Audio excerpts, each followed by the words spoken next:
იყო და არა, იყო ერთი პატარა ბიჭი. დედა ადრე მოუკვდა და მამამ მეორე ცოლი მოიყვანა. დებინაცვალი ერთი ავიდა აშარი ქალი გამოდგა. არი ფიქრობთ რომ ზღაპრებს გიყვებით. უბრალოდ მულტიპულტის თეატრალური დასი ახალი სპექტაკლის პრემიერისათვის ემზადება. წიქარას ახლებური ვარიანტის ჩვენება პირველად არა ქართულ, არამედ აზერბაიჯანულ ბაქოს რუსული სახელმწიფო დრამატული თეატრის სცენაზე შედგება. ფორმა არის აბსოლუტურად სხვანაირი და აბსოლუტურად ძალიან საინტერესო ამ სპექტაკლის, იმიტომ რომ აქ არის კლასიკური თეჯირი, სტატიური თეჯირი, აქ თვითონ თეჯირი შემოდის სცენაზე და იქვე სცენაზე იწყება ეს თეჯირი. ენის ბარიერს ის ანუ აბსოლუტურად არ არის პრობლემური, იმიტომ თუნდაც სინქრონული თარგმანი მიდის და ან ყველა სცენა მაქსიმალურად არის გამომსახველობითი. ბაქოს საერთაშორისო თოჯინების ფესტივალის დახურვის პატივი ქართულ დასს ერგება. მსახიობების სცენაზე წიქარას ახლებურ ვარიანტს გამოიტანენ თავისი ხორუმითა და დატირების სცენით.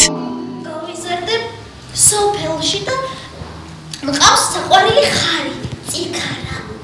ბოროტდენი ნაწილს უნდა რომ მე და წიქარა თაქვეშოროს ერთმანეთს, იმიტომ რომ ის ბოროტია. უბრალოდ უნდა იცოდე როგორ ელაპარაკო ბავშვს და უნდა მიაწოდო მაქსიმალურად მარტივად და სადად. თითოეულ რაც ასე ვთქვათ მიდის ჩვენი რეპეტიციები, თუმცა წიქარა უკვე თითქმის 1 წელია გვაქვს. ძალიან მნიშვნელოვანი პერსონაჟია, ვიტყოდი რომ მთავარი გმირია. ამის გარშე უბრალოდ ვერ შედგებოდა მთლიანად სპექტაკლი.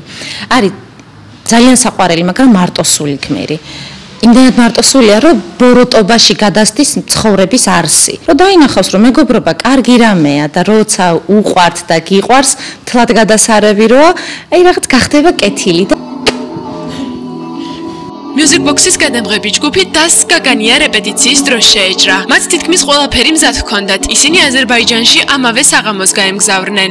ჩემი გმირი არის წიქარა, ქართული ზღაპრის ერთ-ერთი ესეთი ყველაზე მთავარი გმირი.